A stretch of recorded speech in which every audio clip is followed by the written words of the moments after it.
All right, hello, welcome to Adventures in Lollygagging. We're back tonight. We're playing more Legendinthemist. We got the whole crew together tonight, and we're gonna see what happens because we ended last session not on a cliffhanger. Well, I guess not.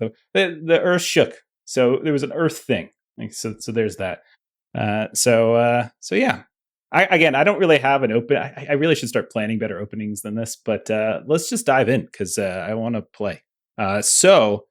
Last time around, if everybody is ready, last time around, you all, we basically started on the first fall festival, is what we called it. It is, you were in the village that we're calling Isvig. And this festival is basically the shift from summer to autumn. The idea of like the fall, the leaves are first starting to fall, the days are starting to get shorter, etc. And your village was gathering at the largest, it's essentially the largest village in the area to commiserate, had some festival games, things like that. We saw at one point, like Kick and Lloyd were kind of finishing some last minute lanterns because there's all these lanterns that are strung about the town to make it beautiful.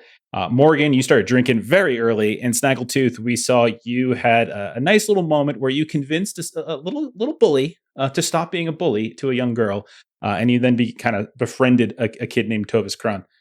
And he gave back this little amber stone back to her, kind of like an Easter egg. We couldn't find Hickory Jack at the time. We were looking for him. No one found. We were expected to see him, but he wasn't around. We'll find out where he was in a second. And so then Lloyd decided to organize a team for Stone Pass Relay, which is another one of those little relay races. And you ran into your rival, Lloyd, the fake newsboy, Timothy.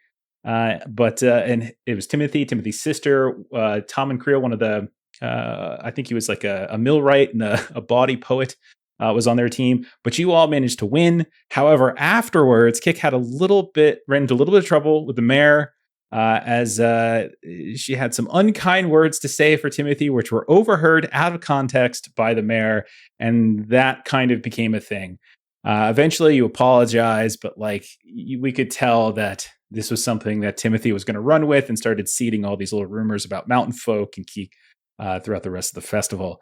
Later on, we saw that Snaggletooth, you got Tovis to be your tug of war partner, basically, but you lost to Lloyd and Morgan. And then we also saw Lloyd. You took your chances on the goat on a leash, where you picked a rascally goat named Rabbit, who seemed to speak your name whenever they bawed. And Snaggletooth, you befriended Big Bertha, who may or may not be the reincarnated soul of Shepherd Brenrick Bell's dead wife. I didn't realize that was going to be a running gag across my games, but apparently it is. So there you go. Rabbit was dragging Lloyd all over the place, onto the roof, down some chimneys, etc.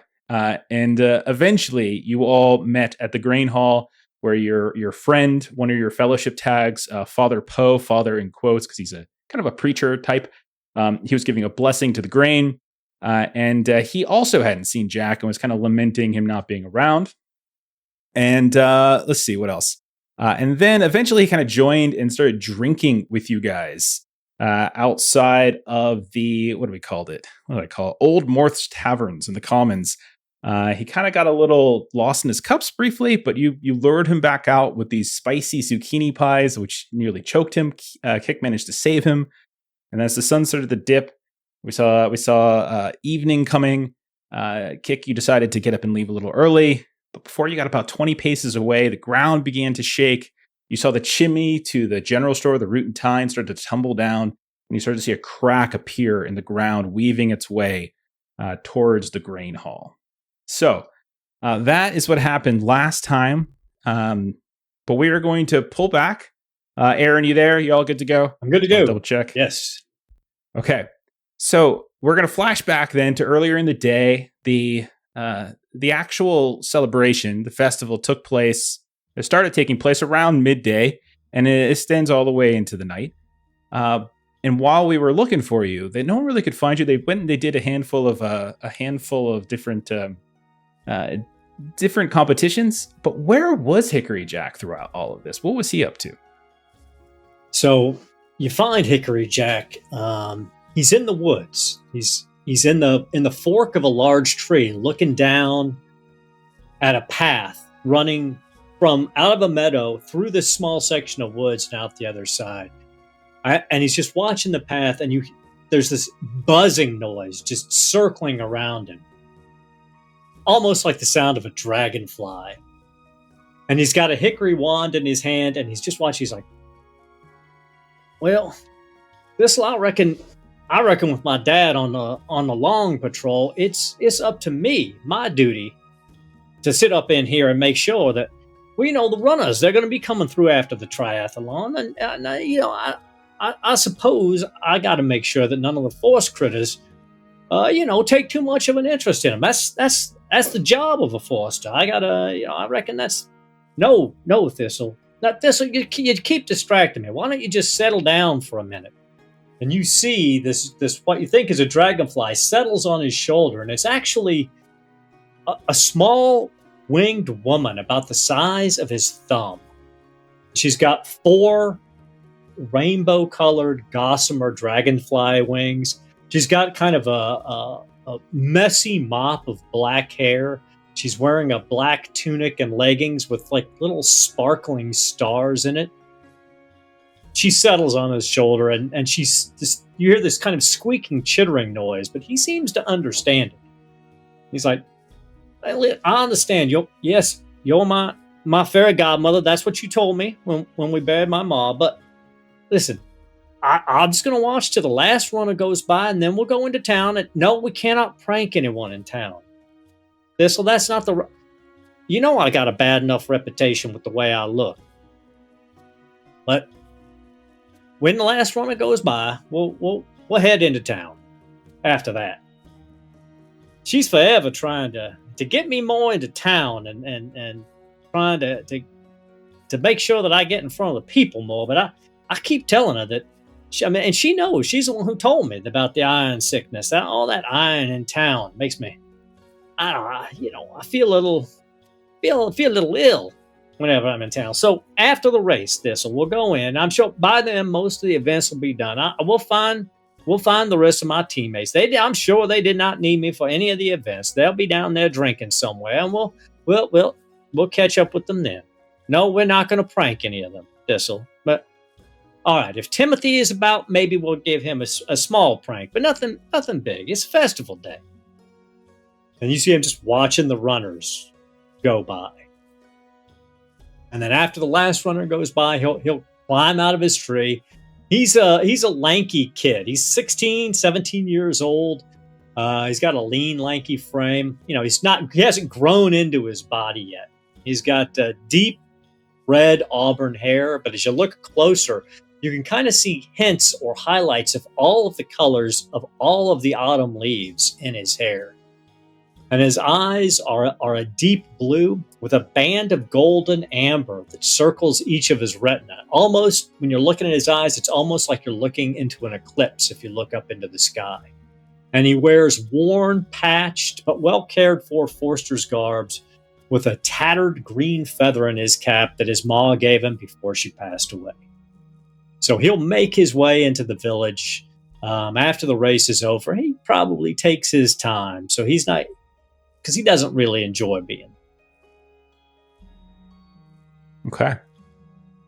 And so as you come into the village, you can see that everything has started to sort of to break out. You can see all the different games, kids running around, finding these little tiny amber stones in these different places.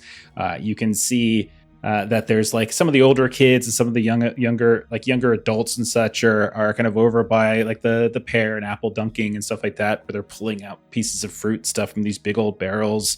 And then you hear vague sounds of goats just this way and that. They're like everywhere, all over the place. And as the night starts to descend, or as I should say, as evening comes, eventually maybe you start to weave over because you see the crowd begins to move in these big groups, these different cliques of people who know one another, maybe homesteaders who live next to each other, or maybe people from a village like a day or two away who wanted to come here because this is a bigger celebration.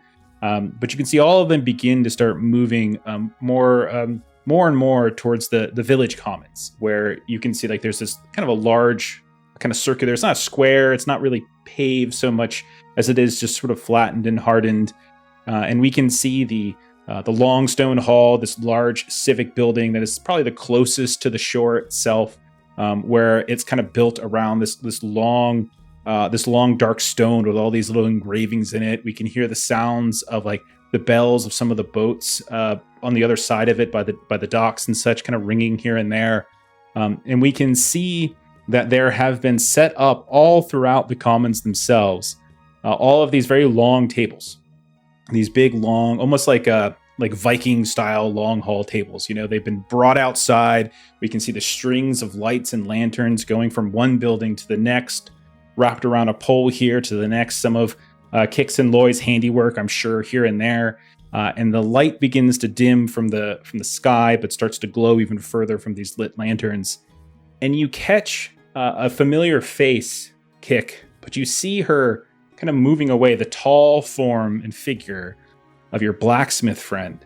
As you see, Kick is like kind of moving off in the direction, probably her smith. But before you're able to say anything, the ground starts to tremble.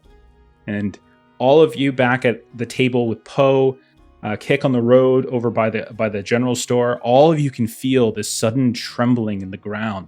It begins like almost minor at first, like almost something that someone might have dropped something heavy nearby.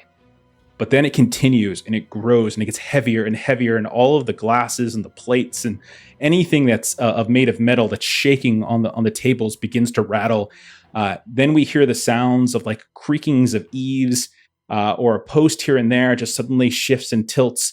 And then from Kick's perspective, we see this brick chimney attached to the general store just suddenly collapse, a crack grow in the ground, and weave its way down Main Street. As that chimney falls, it collapses and takes out one of these lines of lanterns. The lantern swings downward and smashes up against one of the other buildings that's neighboring it. We'll say it is the tavern, the other side of the tavern, and the tavern suddenly bursts into flames. The earth is still shaking, and every which way you see these lines of lanterns falling down, smashing into one building, smashing into the other, and we hear screams. The ground's still shaking. Fires have started to kick up here and there. And I'm going to give the first action to Kick because you're the closest to this, and you see fire has sprung up. What would you like to do?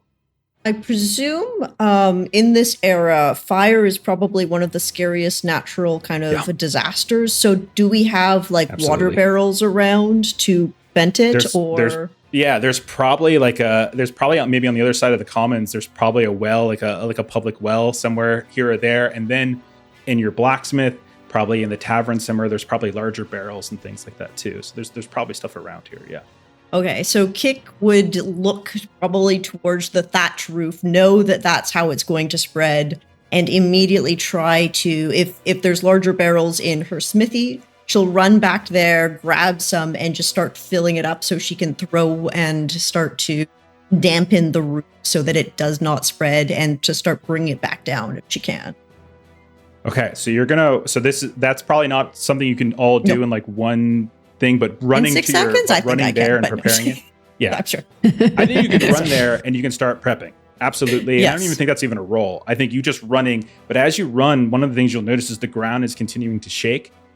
So like no roll necessary yet, because the ground is starting to crack a bit here and there, but not to the point where you're unable to necessarily do anything, or excuse me, to necessarily require a roll. Mm-hmm. The rest of you back by the inn, you see, or back by the tavern, you see flames suddenly start to spark up along the side down the alleyway. You hear the sounds of someone screaming, and you look across the way at where the Root and Tine is, the general store is. You see the not only has the land has the chimney started to collapse, but you see like the whole western side of the store itself has collapsed as well, and you hear the sounds of screams coming from inside. Let me walk you guys through what's happening right now. So we're in a scene. I'm narrating. I'm showing you threats, things that are potentially happening, fire, shaking of the earth, like different walls and stuff that potentially could fall, the cracks in the ground, like all these different things in the scene. And so essentially I give each one of you like gets a spotlight turn. Think like in other games we might use an initiative, but here you just kind of get the spotlight to dictate an action.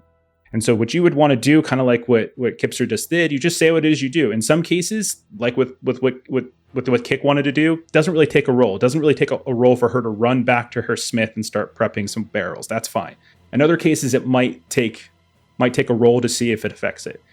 In situations where like a threat has been introduced and you all don't necessarily like react to it or deal with it, that threat can then turn into a greater consequence. In this case, like the fire immediately starting to kick up on the sides of the tavern.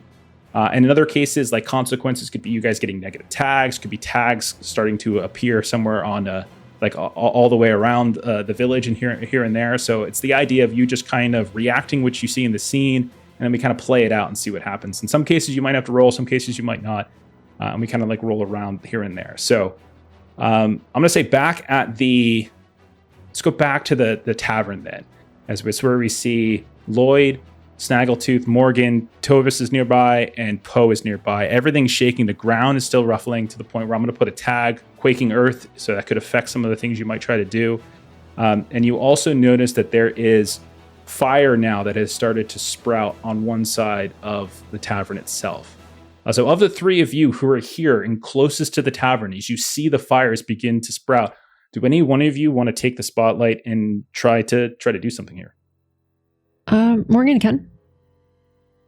All right. What does Morgan want to do? So I'm looking at sort of what I have, and I would say Morgan is going to want to see what we have inside the tavern that can kind of try to get the fire out.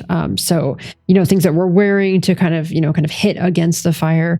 And so what I was hoping to do is that I have drinking buddies is one of my tags. So I want to try to kind of get everyone in here quickly. Fire, pat it out. And so that's what she wants to get everyone in here doing. Okay. I think yours is going to be a roll because you're collecting people and then you're actively trying to like use like whatever they have, like fabrics, curtains, dish towels, whatever they have to try to put out some of the fire from spreading. Okay. So put together a pool. What do you think you're going to do? So I've got drinking buddies and I've got cheer them on.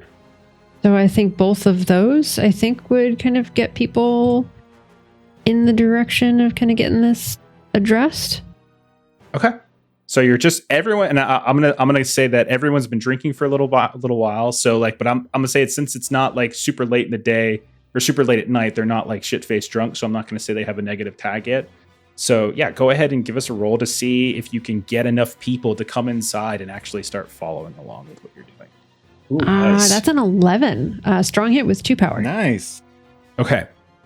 So what you can do now? So I'm going through this slow, and eventually, hopefully, we'll go a little bit faster. So what you can do with that power, because I do want it to be tracked in this case, detailed in this case, because there are limits in play. So we're in sort of a situation where there's a limit that might be counting up. There's a limit that might be coming down.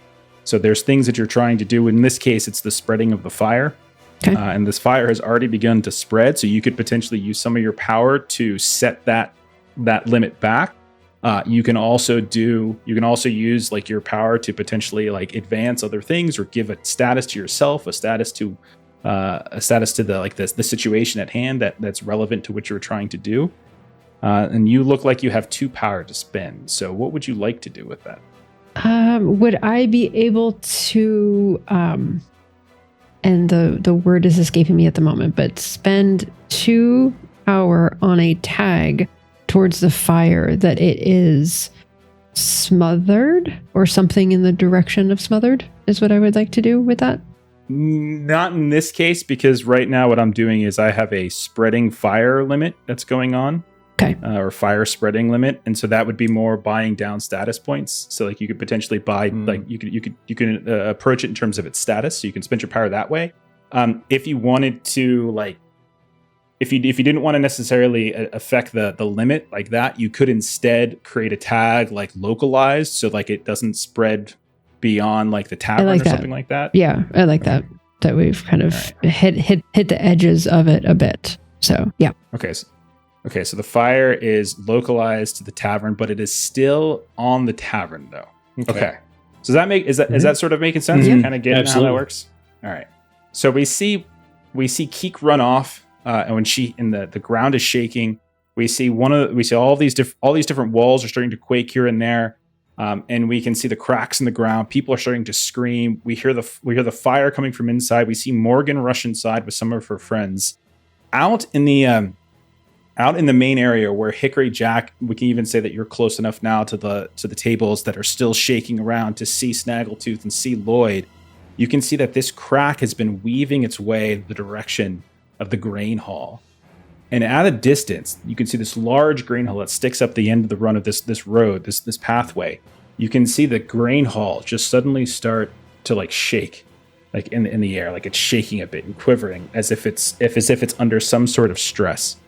Let's see. Who would like to take? Who would like? I'll throw it to you. I always like to throw it to you guys. If there's something you want to do, we can start there. And so in this case, any of the three of you could potentially take an action here. I might have an idea for helping out with the fire because I'm closer over to the tavern, right? Yes, you are. Yeah, all of you are like in the basically the village commons. So you're seeing a lot of this happening in different directions. So what do you want to do, Snaggletooth? It's yours. Trying to think of a pool I could put together. I feel like the situation where having a desire to help those in need might be helpful. For sure. He tries to rally some folks together. He's got his shovel nearby. Maybe try to find a patch of earth, like call out, be shoveling as hard as he can to toss dirt up into the air where she's already tossed some water. Try and help smother it a little bit further. And then also, when last we left off, I had left Tovis to man my cart with the leftover produce. And I've got the vegetables tag. And just tell him to start chucking gourds and melons. Okay, you want him to start If ever there was a time for you to vandalize Tovis, it's now. Chuck away, Tovis. Because maybe you say you go to the alleyway as opposed to go inside like Morgan did, and you start trying to like shovel the earth on it, and he starts trying to chuck these melons. Apparently, yeah. I'll take it. Sure. I will say because like he's moving his cart. I think the quaking earth is going to come into play. There's this quaking earth story tag that's going on. I think that will work against you because he's trying to move this cart over, and he's struggling as he does so. So you'll have that minus against you. I'll take it. I love that. If there's ever a time to vandalize, this is it. Yes. Okay. All right. So 3. Don't have to tell him twice. 1, go he down. just starts throwing melons everywhere, not even at the fire. Just invite him to do what he already probably wanted to do. Oh my god! My goodness! This system hates me. This system is Jeremy hates me. Jeremy. He rolled 2 1s. Yeah. He rolled 2 1s, which is a absolute failure. So okay. So essentially, I'm going to deliver some consequences. So I think I'm going to say the fire. Does he accidentally chuck some of the bottles? Maybe that's what it is. Ooh. Maybe you have some things in there that are more flammable than they are moist, and so in doing so, it just causes things to spread. I'm not going to override Morgan's localized, so it's still just focused on the tavern. But I am going to say that the fire gets worse, and so the tavern now, Old Morth's Tavern, is like fully ablaze. And Morgan, inside, you have no idea what the heck's going on because like you and your guys are inside, and like you're all smothering it. And then the second level, just suddenly the rafters above you whoosh, burst into flames, and everything starts flying by. And now, Morgan, you and your friends are inside, relatively surrounded by fire. Okay, all right. I made a big mistake. And so outside in the alleyway, Snaggletooth, Tovis, you watch the flames, and you realize like it's flickering, and if that wind shifts at all, that flame is going to jump, and that whatever, and all the attempts that Morgan made to keep it localized here is just not going to happen. Okay, Lloyd, you were right next to Snaggletooth. You saw him get up, you saw him run over, and then you saw the fire get even worse. Not only that, but you hear the sounds of people screaming from inside, and as you start to move, you realize the ground is still shaking, and the entirety of like that Root and Tine, the general store, you can see it's literally like weaving in the air, like it's getting ready to collapse entirely. You're not even sure if that place is completely empty either. So Lloyd, what do you do in this situation? Why is the ground grumbling? Hickory, you're here. Yeah, Lord, I'm here. The tavern's the flames and Snaggletooth's burning the place down. I don't know what he's doing. I don't reckon he knows either. He keeps throwing that his hooch on that building. Maybe he's got something against those fellas. I don't know. I know there's a crack running through the town. I was thinking I might try to sing between you and me. I might try to sing a lullaby to the earth to see if we can't maybe quiet it down a little bit. You can try that, and I'm call others for help. Well, So I'll be shouting in the streets. Lloyd, I got some water. I need you to come help me. Okay, I'll join. Okay, so let's reset this for a second. Okay.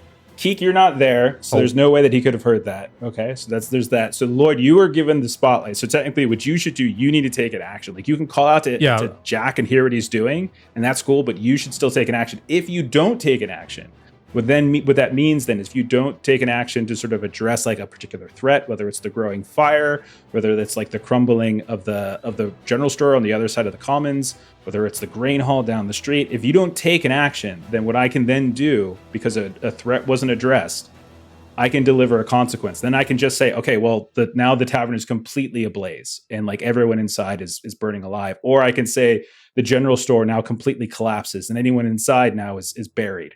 So you always make sure like figure out like how do you want to address this in some way. Yeah. So what would Lloyd do to potentially address My it? next thing was I was going to yell in the streets, people around, of be careful of the collapsing building, essentially. The general stores. Okay, so you want to try to like Just warn others. is it just the people in the building, or is it people you're just trying to get people away from it? You're just trying to like, beckon people to a safe spot. Okay, cool. How would you like to go about trying to do that? Is this where I add my tags, or you're just asking? Yeah. Okay. So this is where you kind of tell me like, what do you think you have that could like get people's attention? There's a lot of chaos going on. Like there's fire, there's a shaking ground, there's like buildings that are starting to fall. So like, what do you think it is that like you could potentially do in this case? Gosh, my pointing out peculiarities, pointing out the shaking that's happening, or the danger that's about to occur. It's certainly a peculiarity that you are pointing out. And dodging harm I've got. Maybe I could, because I know how to dodge harm, I can help others avoid it. Okay. I think that you could say something like you got gather at the square, trying to gather people away from it. I think that would definitely apply. Dodge harm makes sense because you're trying to help them dodge harm. As you get up, you move away from the table and you try to get people who are like lingering in that direction. Let's see. Learning environment, we could say. You could even say you're using that. You're looking around to find a safe spot, like somewhere that like you're watching as that building starts to shake and looking for a place where it might fall so that you can get people away from that. I think all three of those things could potentially work. That sounds amazing. Okay. You got this. All right. Okay. So then I will say go ahead and give that a roll. I don't think the quaking earth is necessarily directly affecting you in this situation because you're really just kind of calling out to people at this point as opposed to trying to move something on the ground. So go for it. Okay, can't roll any worse than Snaggletooth. Oh, shots fired. I mean, it's just the truth. An 8. Okay. Nice. An 8 is a mixed hit, so that's pretty good. So basically a mixed hit is you're going to get your success. You're going to see people are going to start moving towards you. But what this does mean is that I can also deliver a potential consequence. And so in this case, what I'll say, I'm going to make the consequence a little bit more narrative. And I'm going to say like as you like get up and you move away from the table and like you're looking at the root and tine and you turn around and you call and you beckon everyone away from the fire now because everyone's sitting in the commons, like all these tables. There's one of these buildings is on fire and the other one's about to fall over, and you're trying to get people away from both. And as you're beckoning them and people are coming towards you, you see little Kayla who kind of gave Snaggletooth who Snaggletooth helped. You see, you can see like Branerick Bell, and he's got like Rabbit in his hand, and Rabbit's like gnawing up at his face, and they're running towards you. You hear the sounds of inside, coming from inside of that building. You hear someone yell out, "Help! Help! I'm stuck! Help!" And so I'm just going to say there's somebody inside. And so that's something you hear, is that there is a local villager that seems to be trapped inside the building that's about to collapse. Oh, Okay. dear. Oh, dear. Okay. Hickory Jack, you arrive, you see Lloyd step up, he's headed over towards the general store, he's pulling people away. You see Snaggletooth and this little kid who's probably a couple years younger than you. you can see that they are not effectively messing around with the fire. And then you've seen Morgan run inside. You look down the road and you can see there's Keek with this big old barrel kind of starting to bumble back in your direction. What does Hickory Jack want to do in this situation? So is the crack a threat or is it just an environmental condition? It's an environmental condition. Like, it doesn't seem like anyone's falling into it. It's just sort of the ground has cracked, and it seems like it's just an indication of the destabilized area. So it's not a like threat that needs to be addressed. There's basically nothing to address Okay. it. So it's really just a representation of the earthquake. So then Hickory would run towards where the fire is, and the whole time he's like, "Now, listen, I reckon we could maybe I call up the water and have it rain out of the rain barrels there and rain against the wall. Is that something? Can you got a little knack you can? All right, I'll do just what you say. Just hold on, I'm gonna have to think about this and try to pull up some of that shine that's inside me and see what we can do. So he's trying to do a setup action. He's going to try to gather some magical power to himself so that he can then cast the spell that would be rain against the wall, basically. Gotcha. Okay. So yeah, put together a pool for us. So I've got my irksome pixie who's teaching me little cantrips, and I'm thinking deeply about it, I think, from being curious. But I am in the village, so I'm near iron, so I think my weakness would apply there as well. Yeah. But I will be using... Yeah, I think that makes sense. I will be using my hickory wand. No, that's not true. I'll use that when I cast the spell. Gotcha. So you're going to wait because you're trying to first get access to the spell, and then you're going to cast. Okay. Correct. Got it. Okay, so that's a mixed hit with a 9. You have 3 power to spend.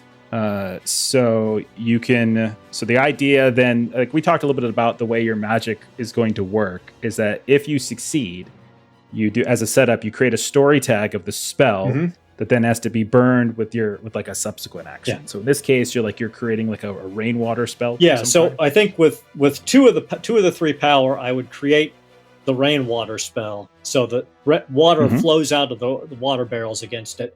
And then with my 3rd power, can I use that to go ahead and cast the spell? I think so. Yeah, I think so. Okay. Yeah. So let's go ahead and say you can use that's the extra feat. Yep. So one of the things you can do in Legend of the Mist is that if you've spent power already on whatever action it is that you declared and you have left over, you can still do something with an extra feat. So in this case, you can spend the last power for your extra feat. I think it makes perfect sense. So go ahead and then make the roll for that. All right. So for this, he's tapping into his Fae-cursed nature and his enduring willpower, and using his hickory wand. So he's actually trying to, almost like a conductor, channel the energy that he's gathered into what he wants it to do. Okay, strong hit on this one, I guess. Yeah. It rolled twice on the one 3. before on the first tracked outcome because of the lag. Okay. So what this is going to do is so we see like manifesting up. I know Aaron and I would normally describe this, but he's breaking up too much. So we're going to say that the rain comes up, like we have these different barrels that are sitting around on the outside and the outskirts, maybe places where people were coming and like doing the dipping for like the ciders, trying to get, or not cider dip, but like the pears and the apples and stuff. And they were kind of dipping into these barrels. And then we just see the water just kind of float up and start to rain down a bit as we see this big scooping arc of water come up out of the barrels themselves and start to rain down. We see a bunch of the various the flames begin to flutter, and so the outskirts, so over by where Snaggletooth is, over by where Tovis is, we can see those flames themselves are just kind of coming down. Inside, we can still see that there's flames that are dancing around, but it definitely looks like that side of the tavern where we saw Snaggletooth and Tovis, everything kind of caught on fire. That seems to have been completely doused at this point. Okay. Ooh, thank goodness. All right. And so inside we still see the fire. Outside we hear the sounds of a person screaming from inside the root in time. We see the grumbling of the earth. We see people beginning to gather around where Lloyd is. We see Keek now rushing down, carrying this big barrel of her from her smithy. And when you get here, Keek, you see like a group of people have moved away from the tavern itself. The tavern is suddenly wet on one side somehow. And then we can see the flames like flickering out of the tavern as well. So what does Keek do? I'm going to throw it to Keek. As you arrive, you can still see like through the windows and through the open door, there's still fire on the inside. What do you want to do? Well, I got this barrel of water, so I think if it's kind of like that, I'm going to try to get... one side's a bit moist, so I'll get water on the other side to help control it from the other side a bit. And maybe get some of the thatching on the roof so it doesn't spread upwards too much more. Right now, it's the inside, like the rain coming down that has been formed seems to have like wet the whole thing. The only real threat from fire seems to be on the inside of the tower. Well, then I guess we bring it back inside and help Morgan with her drinking mates. Morgan is just sort of pointing to the flames on the wall, like right there. Yeah, just throw it. I'll throw it over here then. The bar is like on fire. We can see like some of the tables, like the smaller tables, not these big long tables, are caught on fire. We can see some of the things like the decorative like banners and things have kind of caught on fire. And so you just get this big barrel and you're just trying to like hurl it up and trying to take it down. Okay, as much area effect as I can on the inside. Absolutely. Put a pool together. It sounds like it's like some sort of strength-based thing. So, strong as an ox, I think. I lift heavy. I will say, I do have the weakness, unintentional breakage, which I do feel could apply here. I love it. I will say, smash it loudly, though. I do feel this would be not necessarily a quiet thing. And then that's, I think, pretty much it. And then, so I will roll. Roll. Oh, wait for it. It's making me approve. Did I turn that off? Ooh. I think I remember. It's like a nice roll. Nice. 4 for a total of 10. Perfect. So you have 2 power, and I'll say if you commit those 2 power to like the limit of the fire, this is going to completely and utterly douse the flames between Hickory Jack on the outside and you on the inside. The tavern is no longer caught on fire. Yes, that's my goal. Right. And so you just start hurling it left, hurling it right, and finally all of the last bits of the flames. What's left is like this scorched hole in the wall where you can look outside in the alley and you can see Snaggletooth and you can see Tovis, right? And then you can even maybe see Hickory Jack off to the side as well. And like there's water dripping down from above. There's water dripping down from the ceiling.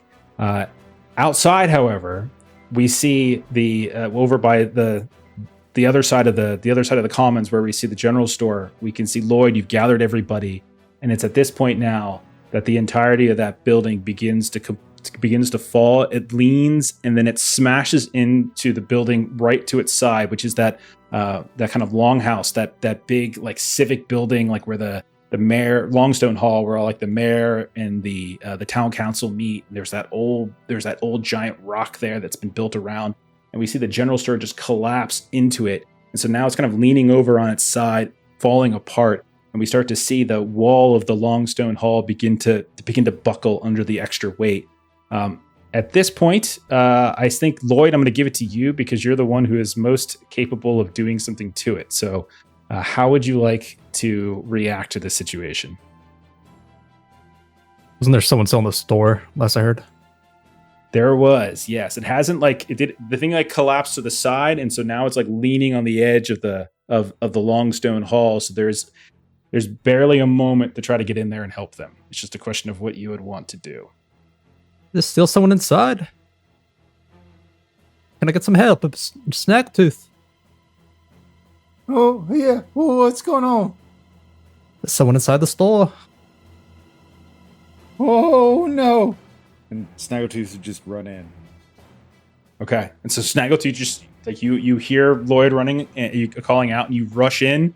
You look around, and as the walls are like literally at a 45-degree angle above your head, things are falling. The ground is completely covered in all of the various like product. Like you could see like bags of flour and jars that have fallen and cracked onto the ground itself. You can see beams from above have started to splinter and fall.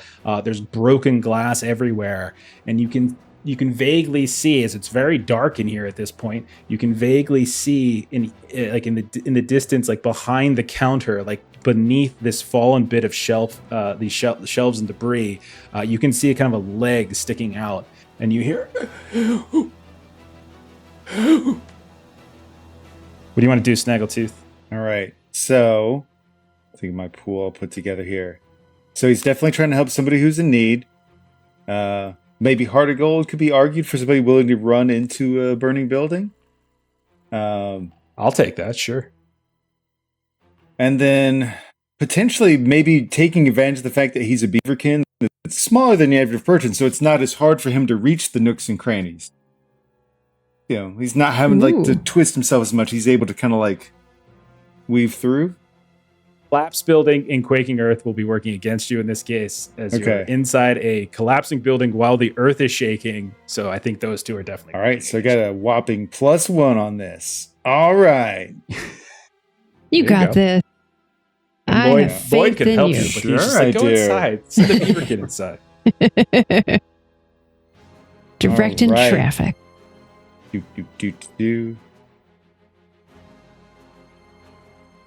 Got total power. Yeah, there we go.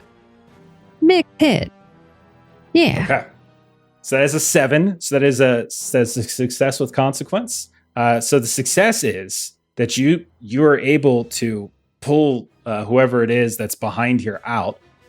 The consequence is that I think that as you're pulling this person out, the whole general store collapses. And I'm going to give you, let's give you like a, maybe you get hit, like maybe a beam like sweeps down right as you're like firemen carrying this old man out into the commons. So give yourself like I don't know, we'll say bruise 2 or something battered, like that, as you just get smacked. Battered 2, perfect. Battered 2, take that as your shoulder just gets whacked by something, but you're able to get him out right as this thing collapses. Okay, so then, taking stock, Snaggletooth has come out, saved the guy that was inside here. You drop them onto the ground. You see he's like covered in all sorts of like dirt and debris, and everybody kind of knows everybody. So you recognize this guy. He's the general store owner.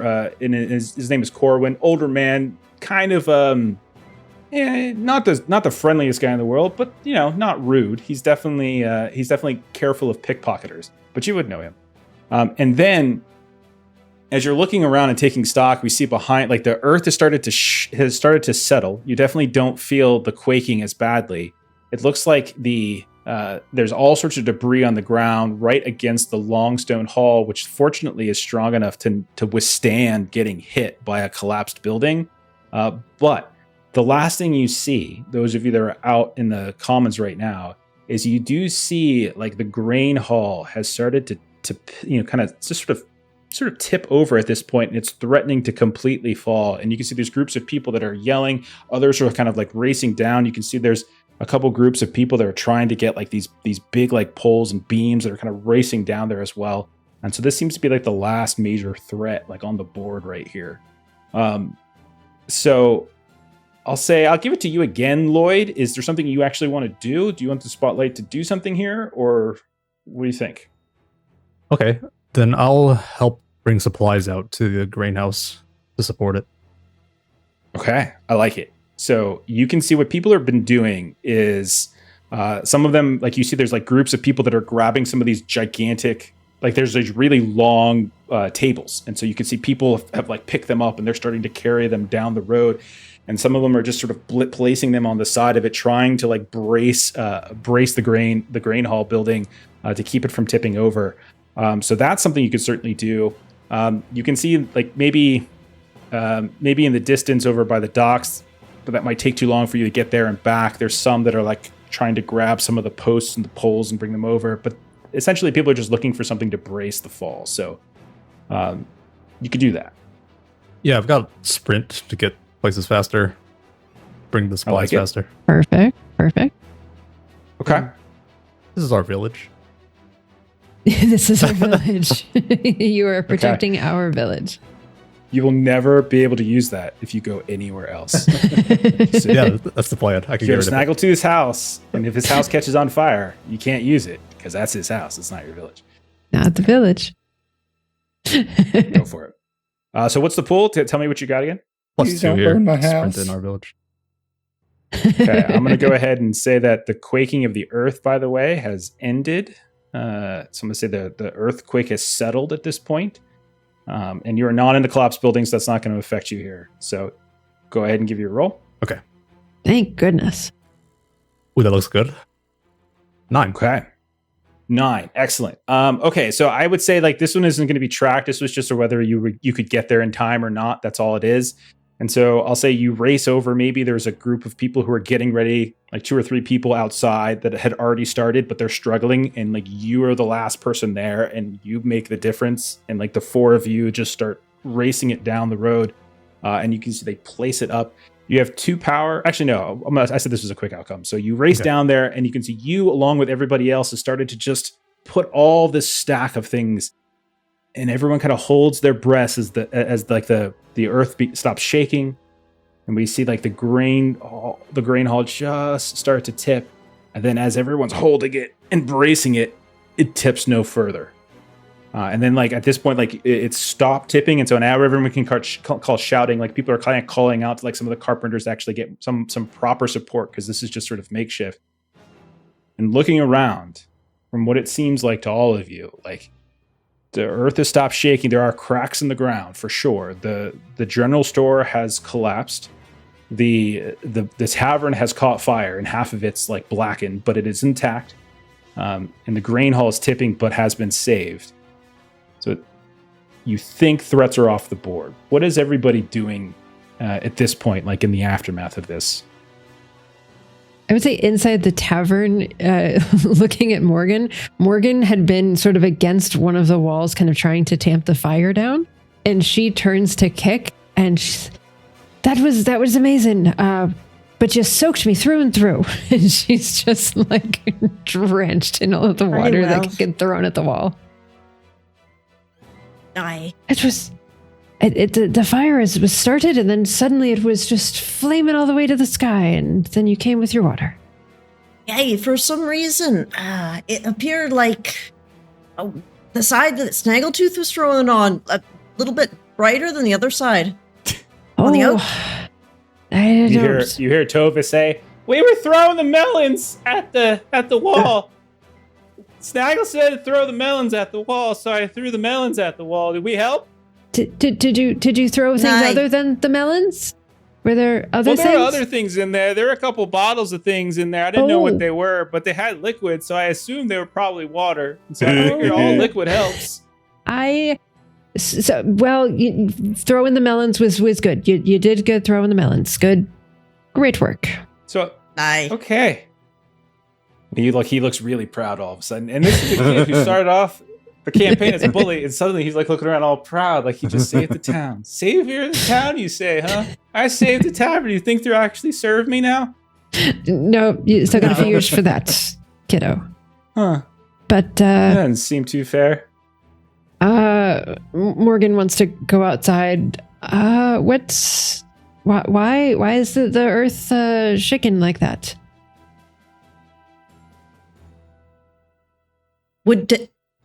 Have we ever experienced an earthquake in this town?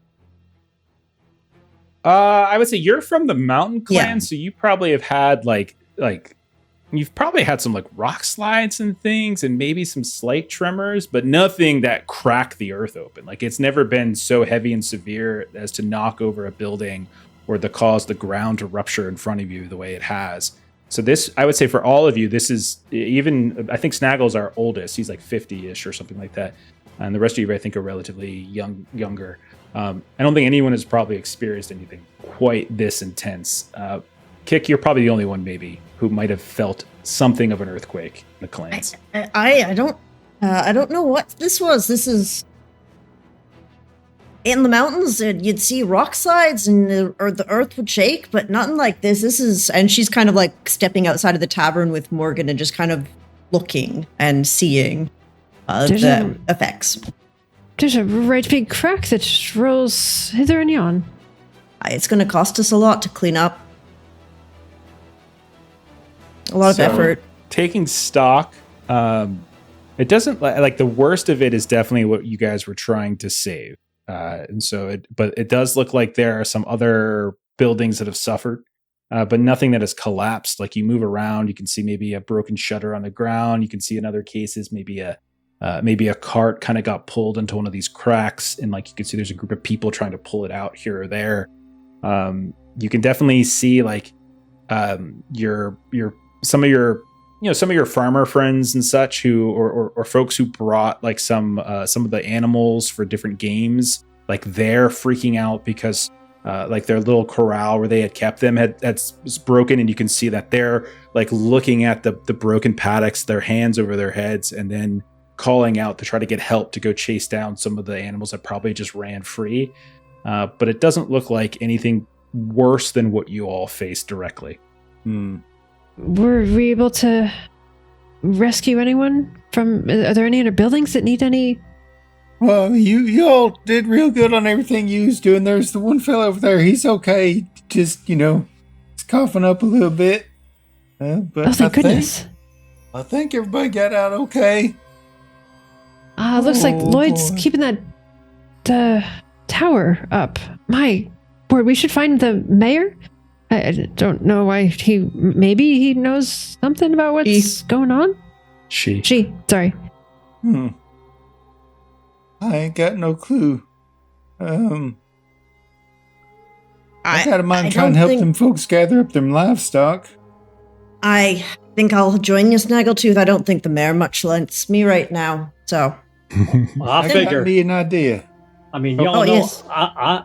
I'm about the best down tracker there is, so I figure I might go give a hand on getting those animals back. Get me out of the village. That might feel right better anyway. Okay. Morgan, you go deal with the talking, and we'll all deal with the animals. Lloyd, you want animals or mayor? No, the mayor. What about Father Powell? Maybe he knows what's happened. He was in the tavern with us, right? He was by the tavern, and I will say, like he probably was one of the people who ran in with Morgan to. I didn't call out specifically, but if you're saying drinking buddies, you guys, it would probably make sense that he might be a drinking buddy of Morgan. For sure, we have established him as a guy who's not afraid to drink. Yeah, especially day drinking. So yeah, okay, all right. So three of you, I think, are going and trying to corral some of these. Okay. Let's just treat this as like a simple limit, right? So again, limits are just the idea of sort of like a clock. If you've played it, in some cases, if it's a progress limit, it actually is a clock because it counts up. In other cases, it's more like you're just trying to hit a number. So when you go and you talk to some of the locals, some of the farmers, the animal keepers and such, like Branrick Bell, the goat guy, you can see Berth is missing. He's got rabbit, but Berth is missing, and you can see that there's like a few others, like people who have these big ox and stuff that they kind of use to pull some of the larger their carts and things like that. And then there's not, like, you guys aren't really like a horse town. Like, you don't have tons of horses. You guys mostly travel like on foot with ox, but like there are some, but it's not like a thing that where everyone's traveling everywhere with horses. But there's definitely things missing. So who would like to make a sort of detailed check? So it's just, we'll treat this like a detailed check to just sort of track down where some of this livestock might have gone. So I think it was Jack and Keek and Snaggle. I think we're doing this right. So Jack, you want to start us off? Yeah, Jack goes, let me here take a look, see what kind of trash we got down here. I recognize some of these ghosts. Hey, good old animals. They won't be too far. Well, the animals around here, they know me, so they'll come to me when I get close. And I got a good eye for this area. So you just stay back. Let me do my tracking. So he would be leaning hard on Hinterland Tracker animals here know me, and keen senses. All three of those sound perfect. Absolutely perfect. Yeah. We'll make this a detailed so that we can see how much power you can spend. Absolutely.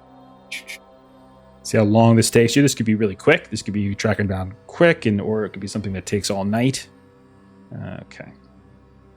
A mixed hit. Yeah. No, a 9 strong is still hit. really. Or actually, no. Sorry. It does that delay thing. Yeah. It keeps doing that where it like brings it down. Yeah, And back yeah, up. yeah. It's so weird.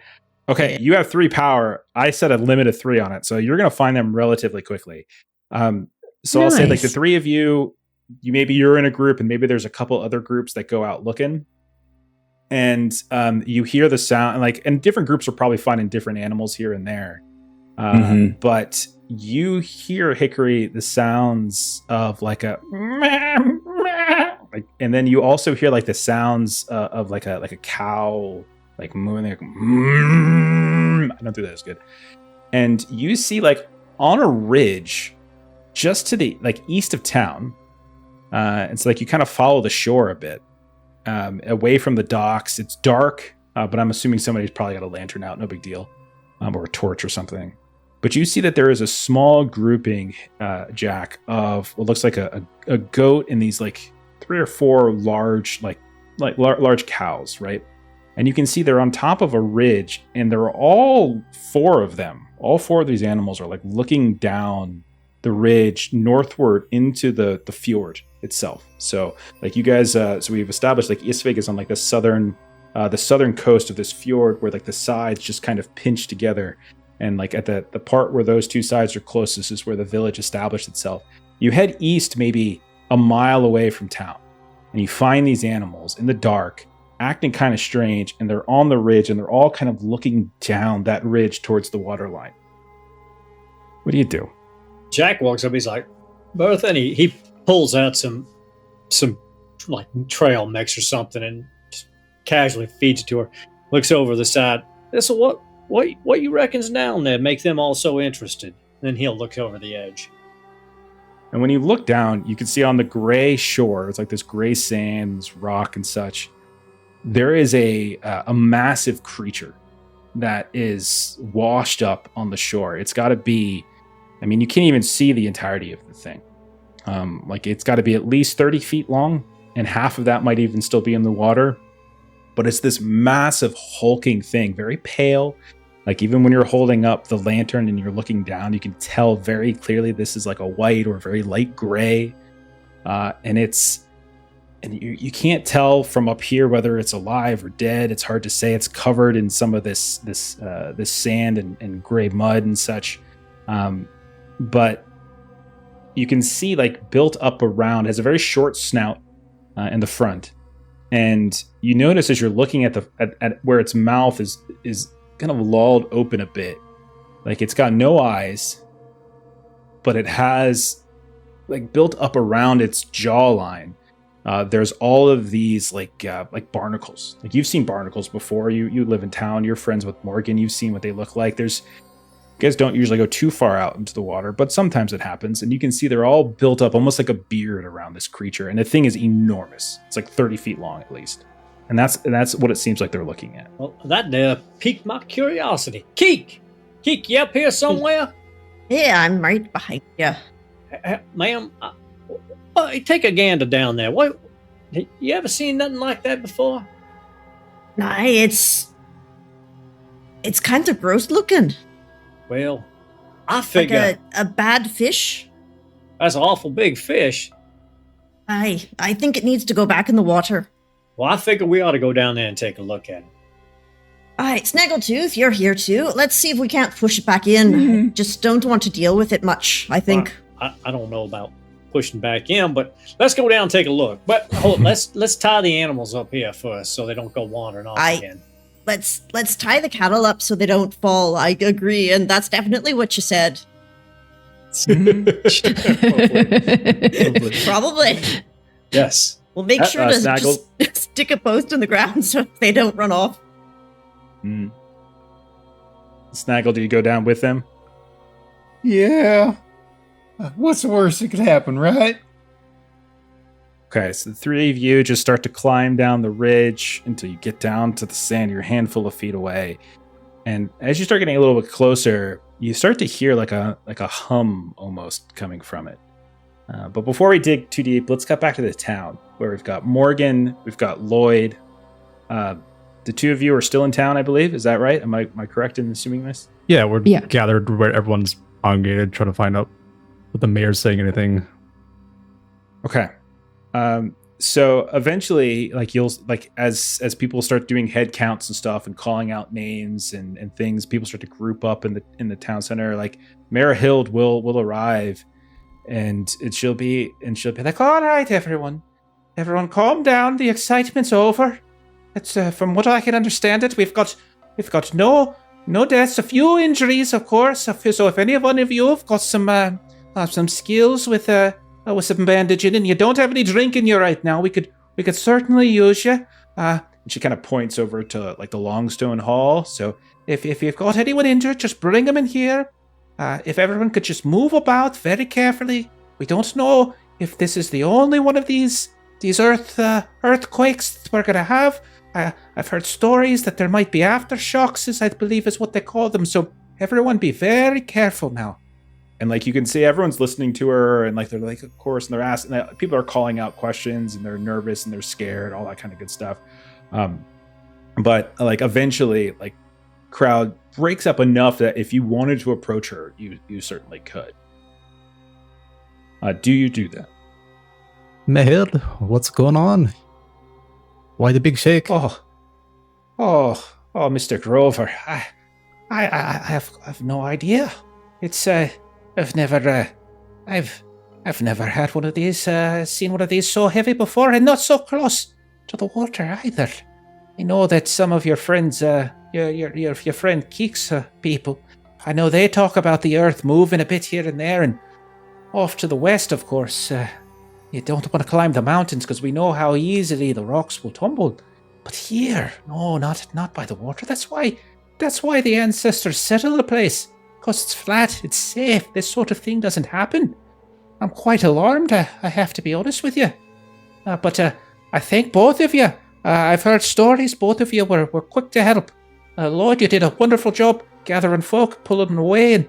And Morgan, you and your friend, you'll have to tell Miss Morrow I'm quite pleased, quite thankful for the quick thinking she did. She's quite right. Strong. She dragged the whole barrel of water herself all the way up and doused it right over my head and took care of the flames as well. Oh my goodness. They tell stories of how strong her people can be, but those are always just, they're like, no offense, they're like fishtails, aren't they? You just say, I can lift this and I can lift that, but they've got a little bit of giant in them. You think, with how big she is and how strong she is. Yes. Strong as an ox, that one. Yes. And again, we haven't seen a giant in these parts in quite some time, so it's all a figment. Anyhow, are any of you hurt? You're okay? Everyone okay? Yeah, we're fine. Yeah, I got more hurt on my hand with playing the Wii games earlier than I did with this. Thank goodness. And even young Tobis was helpful with Snaggletooth and taking care of the outside of the tavern. I'm gonna say he's behind you, and he's like drinking from one of Snaggletooth's bottles that he stole. He didn't throw. And he's like, a hero. I save the town. And Miss Tyler, is that boy a drinking? What is that some of Snaggletooth's moonshine? He's not supposed to be drinking it. He's gonna go blind. Morgan will kind of run over and just like grab it out of his hand. Oh, please. I was thirsty. It was my hard work saving the town. We have taken all available water and thrown it on the fires, but I'm pretty sure if you walk back over to the bar, there's some water for you. No more of this, but good job. And she just sort of like does a big kind of hefty sort of pat on the shoulder. And he just like kind of falls over. Okay. Well, there's much to do. Of course, Morgan, I heard the fisher folk, the docks have gotten a bit damaged, it sounds like. And Mr. Grover, have you checked on your shop yet? There's a lot of buildings around here that have they're still standing, but you want to make sure you check all the eaves, you check all the cross beams, you check all the posts, make sure there's no cracks. We don't want anything else happening to them. I've completely forgot. I gotta check if my uncle's okay. Your uncle? He didn't come to the festival. He's the grover. He's working all day. Workaholic, that man. What are you talking about? It's the festival. No one's got to work Festival Eve. That's what I keep telling him. Doesn't listen. You left your poor uncle working all by himself, slaving away over the wax. What kind of person does that? You're a young man. You should be the one working. He should be relaxing. Oh, goodness gracious. My children are like you. Oh, good. Well, now run along. Mayor, it seems like we will do our best to take stock of everything and make sure that things are okay. The rest of our group, Jack and Kick and Snaggletooth, went off to gather back all of the livestock and animals and whatnot. So I'm sure they'll be back as soon as they can. Well, it's very kind of them. Very kind indeed. All right. Well, I've got a few folks to check on. If you see anyone in need, if anyone needs any sort of medical attention, send them over to the Longstone. Otherwise, off with you. Tell your dear uncle I said hello. You know, he and I, we go back a ways. You know, if things worked out differently, I could have been your aunt. You my aunt? I can't even imagine. I said if things worked out differently. Clearly. Oh, you're just a wee daft. Where does he get all the wax from? Your ears? It's been a long day, Mayor. It's been a very long day for everyone. And Lloyd here did quite well in some of the events, and he put those swift feet to good use. Well, I'm very glad to hear it. Now, we've all got people to check on, loved ones to see to, so I suggest you be about it. And Morgan, she turns away at that point. I'll meet you at Father Powell's. I'm gonna check on the shop. Okay, sounds good. Okay, so you're gonna go check on your shop, Lloyd. Morgan, are you gonna do what he says and go check out the house too, like the preacher? Yes. The preacher's church. Yes, Right, we'll do. there. Let's check in with Lloyd. Lloyd, tell us about your shop and tell us about your uncle. Yeah, I've got uncle. He's been the chandelier of the village for since he's pretty much settled here. I've been his apprentice for a couple of years now, teaching me the ways building candles. Shop's pretty well equipped. It's building all towards the candles and fire making equipment. And his name is Harlock. Harlock Grover. Harlock. Okay, Harlock Grover. Very, very weighty name. Very weighty name with many references. Okay, so you go inside, and you can definitely see like the shop has suffered a bit. Like you can see like your like all of like your tools, your ingredients have kind of fallen off the shelf a bit. You can see like that there's a couple cracks here and there in some of the floorboards, and you can see like the cracks kind of lead back to where there's this one split in the floor where you see like this jagged bit of rock sticking up through it. Maybe it comes up maybe about 3 or 4 inches up through the wood itself, as if the earth kind of ruptured beneath your shop and split upwards, and kind of through the floors. Harlock, Uncle Harlock, are you okay? Help! Lloyd! I'm coming. And you race over and you can find like there he is in the back. He's got like where the big cauldron is, like where like you kind of like mix up some of your some of the wax and stuff before kind of pouring it into the different molds. And you can see it's like this area, this little workshop area, is even worse than the front part, as everything has been tumbled over. This isn't like a thing that you guys regularly have to deal with, so you're not used to keeping things fixed. You see the cauldron itself has fallen over on top of him, and you can see some of the wax has poured over top of his body and started to harden, and he's like pinned beneath this big cauldron.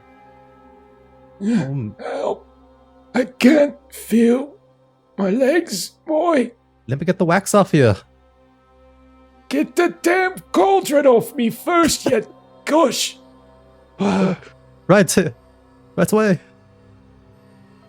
Okay. Are you a strong guy? Do you have a lot of attacks? No, I'm more of like agility. Okay, then. Okay.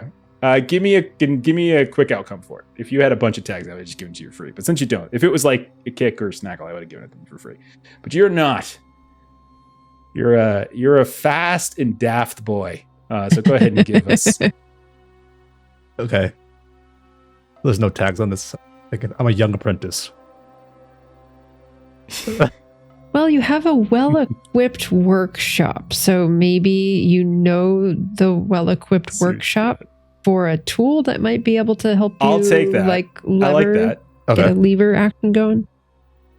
I think that'll work. Yeah, that's the only one I think that really makes sense. This is home. Unless you also wanted to risk the fall festival trophy as a leverage thing. Okay. I'll add that to it. See if I can. Okay. Notice how I said risk. Yeah. That might mean. Okay. I've won this trophy. I think this will help. Okay. Oh. All right. Let's 9. see. Okay, a 9. That's really good. It's not so much. I'm going to say the trophy breaks because that 9 is pretty close. But I will say that the trophy gets damaged. So just put damaged trophy. It hasn't fully snapped, but you can definitely tell maybe there's a bit of a scraping on it or a dent on it in the process of doing it. But you do damage your trophy slightly. But you are able to roll the cauldron off of him, and you can see there's just this big mass of half congealed orangey yellowy kind of candle wax covering his body where the cauldron used to be. And you can tell that his leg, one of his feet, is turned the wrong direction. Something's wrong with it. His legs are covered with the wax. You would guess just from first glance that he might have twisted or broke something, but they just can't feel it. Goliath, what there isn't the right way? What? I can't see. Oh goodness! Fetch the healer! Fetch the healer! What? Oh, I see how it is. Oh, you see your opportunity, do you? Oh, no one's around. No one would think twice, would they? Oh, if old poor Uncle Harlock suddenly meets with a tragic accident and then Lloyd Grover takes over the shop, is that what you're thinking? No, not at all. Parents could see you. I couldn't handle the responsibility. I'll find the healer, I mean. All right. Oh. And okay, so you're gonna rush out? Yeah. Okay. So we see, boy, that's your opportunity. You could have just put the trophy down, and suddenly you are no longer an apprentice candlemaker. You are a candlemaker. Okay. Unfortunately, Aaron doesn't look like he's made it back, so I'm going to cut back to Kick and Snaggletooth. Down by the edge, we can see the two of you. We can see Kick. We can see that little buzzing insect around him. As you all get a little closer, you started to hear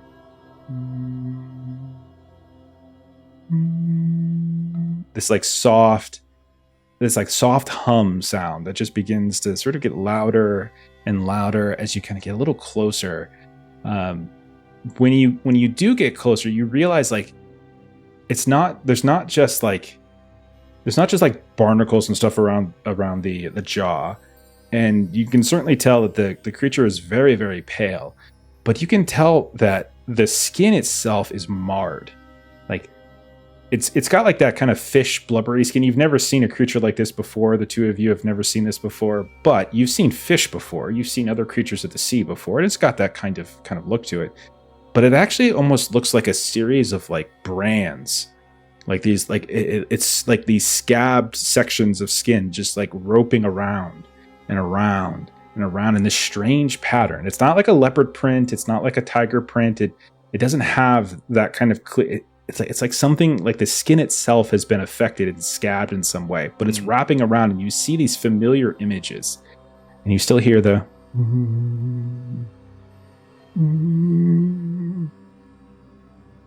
what you do? I look at Snaggletooth. How far are we from water? I don't know, but this Poor thing is thing. very unnatural, and we should all just push it back in. The water's just right in front of us, I believe. All right. It's gonna be okay there, fella. I'm real sorry this happened to you. You just give me a second. Yeah, And you're a Snaggletooth- disgusting creature, and we need to Okay. push you away now. Complete opposites. Like, The two of you go to push it, right? Yes. Well- And okay. as you start to push, sorry, if first you had an idea, I was... Okay, go ahead. Well, because I was thinking like to avoid hurting it, to like use the shovel, use some like basically scrape out a good like smooth way. Maybe we could even use some of our clothes to slide underneath it to kind of help slide to avoid injuring it while we get it into the water. Snaggletooth's a big Mhm. softy. Okay. All right, if you want to sacrifice all of your own stuff for this, that's fine. I'm going to stand over here until you're done. I will. So now you've got a buck naked beaverkin like sliding his Yeah. overalls underneath it after trying to shovel a little channel. Okay. Are we Shove a little channel. like the Mickey Mouse / Donald Duck rules where as long as one side is covered, you're clothed? I don't know what the rules are. Maybe. Shirt I think or most people pants, may but not not shirt pants, and so- pants. Yeah.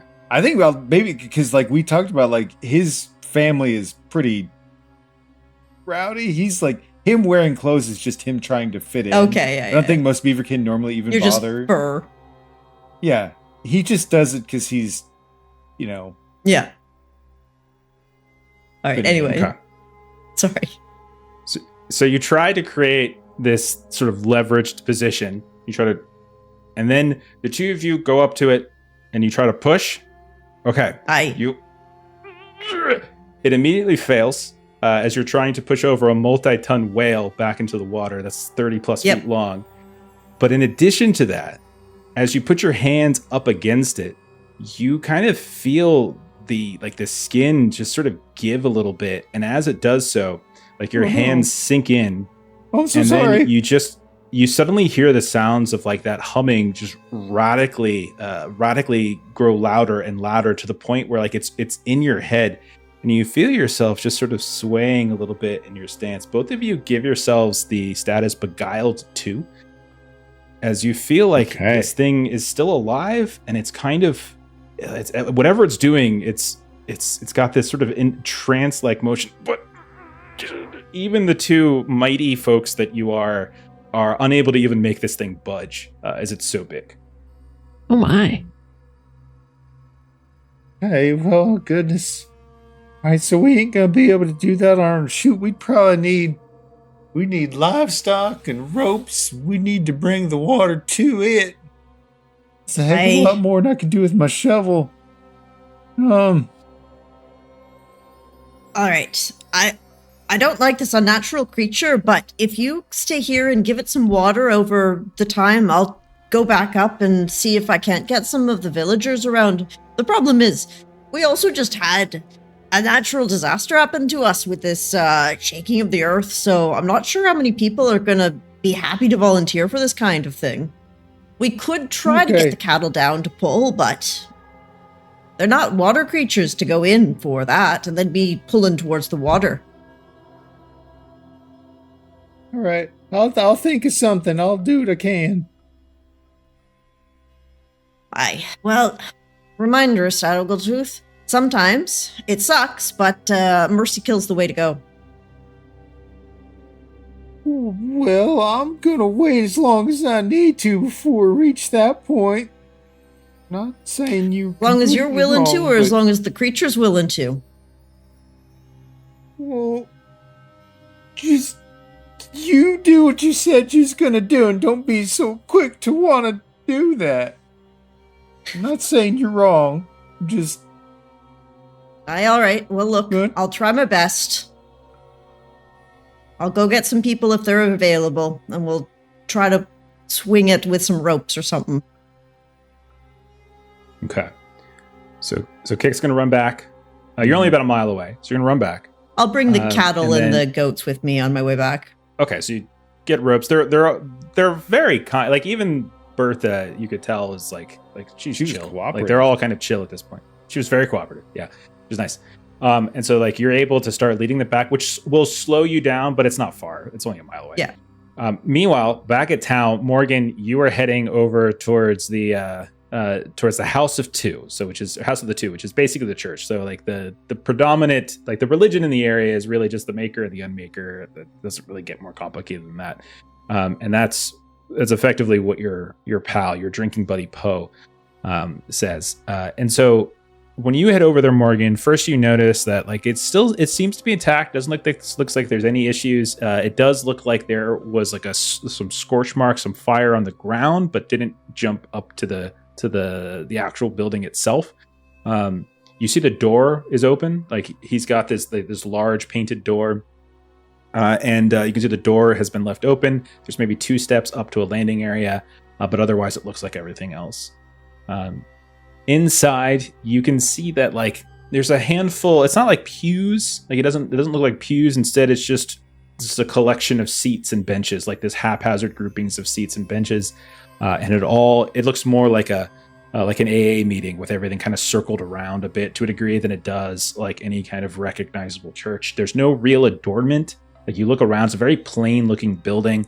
There's no signs of any kind of symbology. There's no altar. There's no gold or silver or anything like that anywhere. It's a very kind of plain and rustic looking place. And you can see that he's just sort of moving about, picking things up and like righting a chair here. And you can see he kind of goes over to a shutter that seems to be like kind of off its hinge, and he just pulls it down the rest of the way and kind of fiddles a little bit with the hinge. And that's when he looks up and he sees you like, oh, hey there, Morgan. Father Poe. Is everybody okay? For the most part, the fires were put out, and some of the folks are off to get the livestock and animals and whatnot, and the fire's out, and the store collapsed, unfortunately, but you seem to have fared okay in here. Oh, it seems all right in here, yeah. No, Maker be praised and all that, yeah. Everything's fine. You can tell he seems like a little drunk, and remember that he nearly choked earlier in the evening, and so he's a little bit out of it. But he says, it's a dark business when the earth starts to shake on you. Yes, spoke with the mayor, and she doesn't have too many theories, but is concerned that this is so close to the water, and this is something a bit more the mountain folk would be used to, way up there with the avalanches and rockfalls and whatnot. But wanted to see how you were doing, and of course see if you have any particular theories as of yet why such a thing would befall our village. Theories? What do you mean? It's an act of nature. It's an earthquake. Do you have theories when the rain falls from the sky? Well, I usually am pretty good about knowing, if connecting what I see in the sky in the morning and whether we might get rain later in the day, but this is a manner of a whole other scale when the earth cracks apart, I suppose. Well, you know what the scriptures say.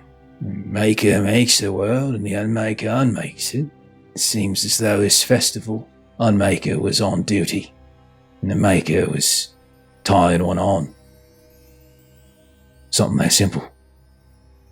Well, that's quite unfortunate. We're very lucky that no one passed during this quite unfortunate event. A few bumps and bruises or so. Morgan, why? What are you on about? You want to help folk go out there and pick up a piece of rubble and find someone who skinned a knee or broke a finger and kiss it and make it go away?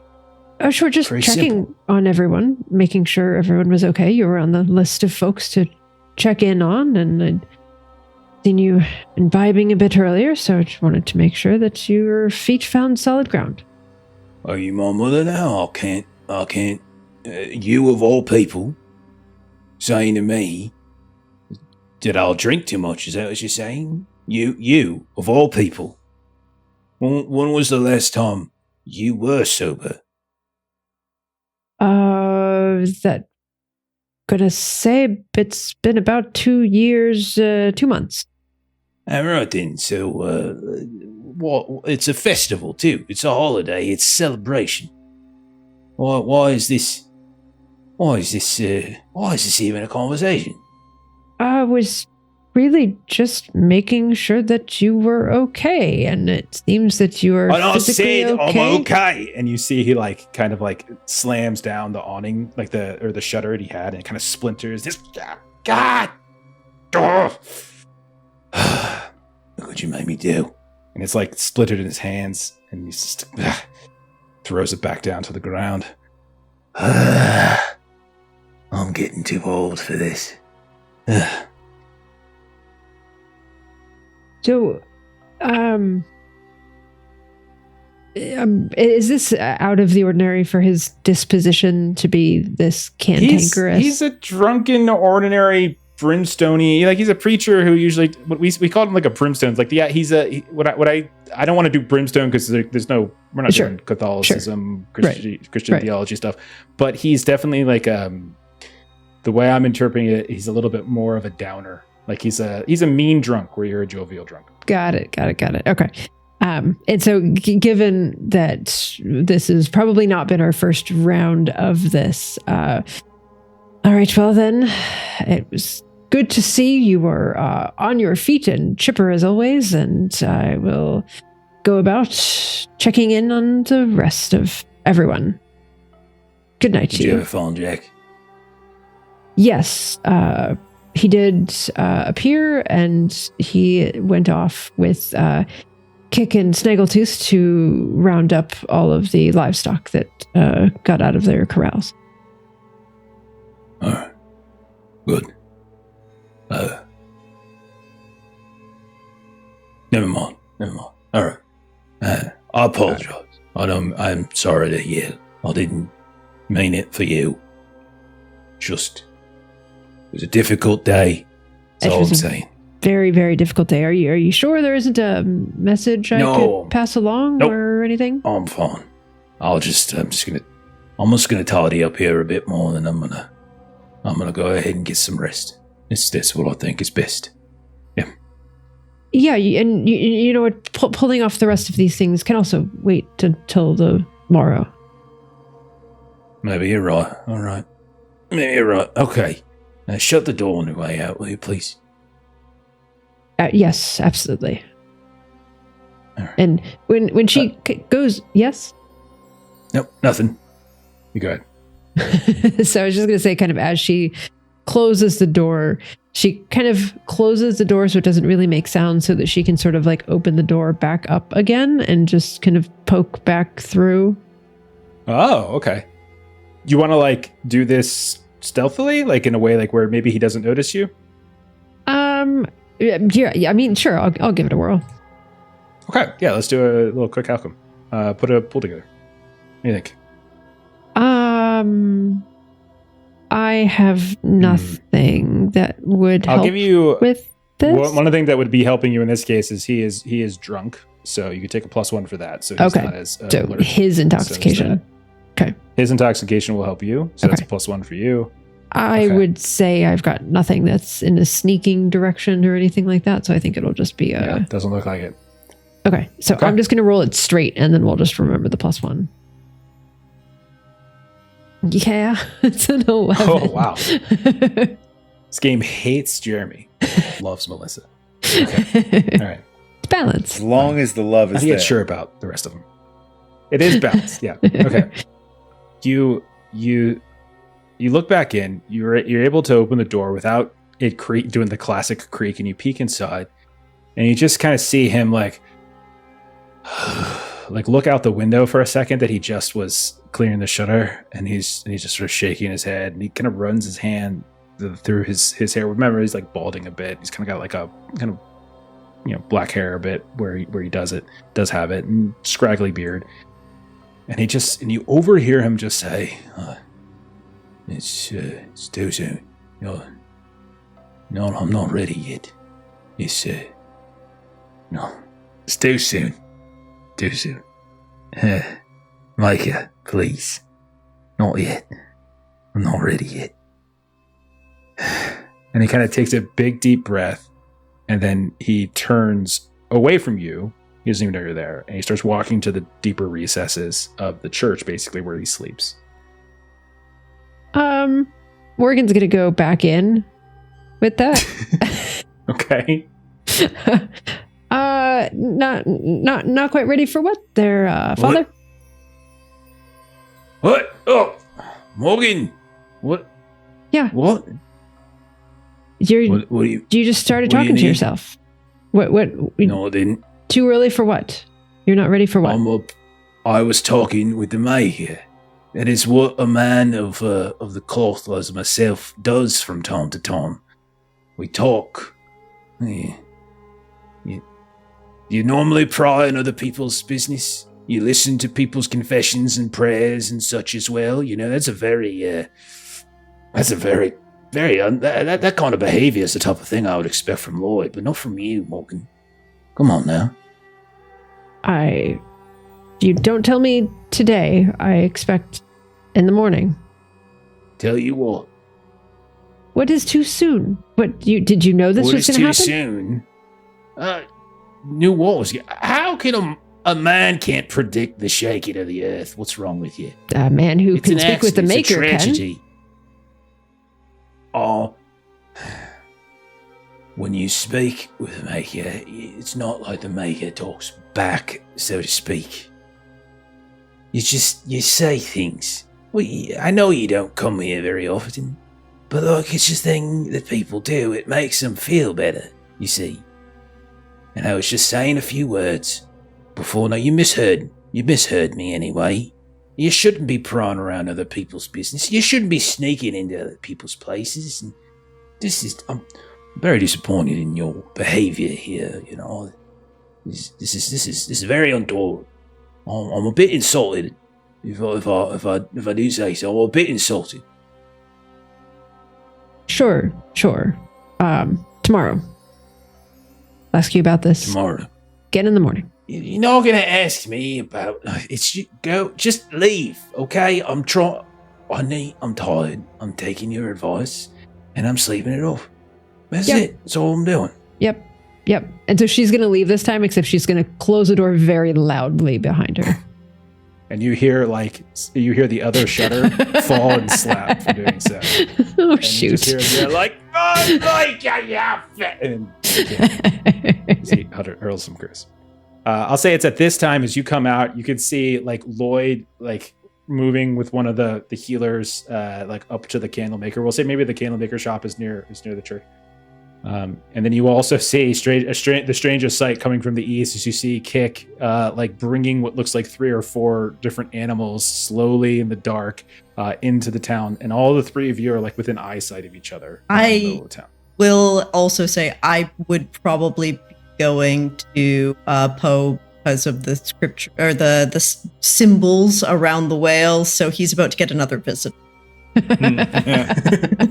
Okay. Poor Best guy. night of his life. I just wants to go to sleep. Yeah. Oh man. Yeah, that's not happening. Okay. All right. So you come up, you've got these things, and you bang on the door or something, or do you just go inside? Oh, here, Morgan, take these if you wouldn't mind. I gotta go get get Poe for something. Oh, he's in a mood. Not that he isn't always in a mood, but he's in a particular mood. Yeah. Okay, great. Caught him, and I'll push the door open. I caught him And talking. you just hear him yelling like Morgan, go away. It's leave mine. a man in peace. I cannot. Yeah, I got there's a giant 30-foot long fish out in the side of the thing, and it's sickly, and it's got these symbols on it, and you need to come look at it. And Morgan, do you mind rustling up Lloyd and see? You go talk to the mayor. She doesn't like me, so if you can go get the mayor and see if there's anybody that can help push the giant ugly fish back into the water. Preacher, we're on for a trip. You ready? What? And he's like coming out and he's like tying his robe back up. A giant fish. Yeah. What? 30-foot long, and it's got these weird. I don't know what it is, and you're the only What do you person need that me might for? know it. Only thing I know about fish is you cook them, you put You them can in your read, belly. yeah. I mean, so can most of the people. So can like a quarter of the people. 10 or 12 people here. Yeah, can you're coming probably with me read. now. Ah, And you can see he just gets so mad. Hold on 1 second. Let me get my things. And he Right. turns around and he like looks around and then he sees it on the ground and he picks up his flask and he puts it into like his robe flap. All right, I'm ready. All right, let's go. Morgan, you want to go talk to the mayor, tell her there's a giant 30-foot ugly fish out in the water. Snaggletooth's gotten and fallen in love with it, so we got to push it back in the water. And you just handed all of these animals to Morgan, and she's like, do you want me to find Lloyd? Do you want me to take care of the animals? Do you want me to find the mayor? I can't do all three of the things at once. All right, here, give And me she'll the animals. hand the animals back to you. Go talk to the people. I don't want to do for that. simplicity's sake, you see Lloyd moving with the one of the village healers, like in the direction of his candle shop. Like you can kind of see him like down the street. Oi, Lloyd! Oh, that's Keek calling me. I'm gonna leave you here with my uncle. You're gonna leave your uncle? Don't you want to make sure he's all right? Lloyd! I'm sure you could help him. You're the healer. Of course I could help him, but like, for moral support and such. You said I'll be back. the you way know. you just... Lloyd, come on! You said his foot was turned backwards. Like, okay. Come on. He's a So tough one. He's been alive for years.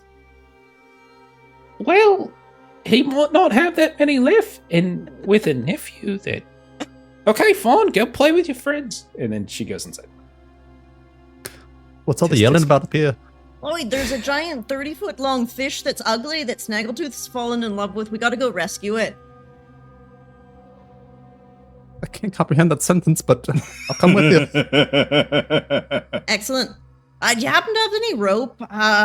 I know you tend to use the thin stuff for making the candles when you dip it, but... I have the rope. You see a fish and you don't come talk to me and you don't ask me for rope. You know I have the rope. You know I know about fish. This does appear to be my problem, yes.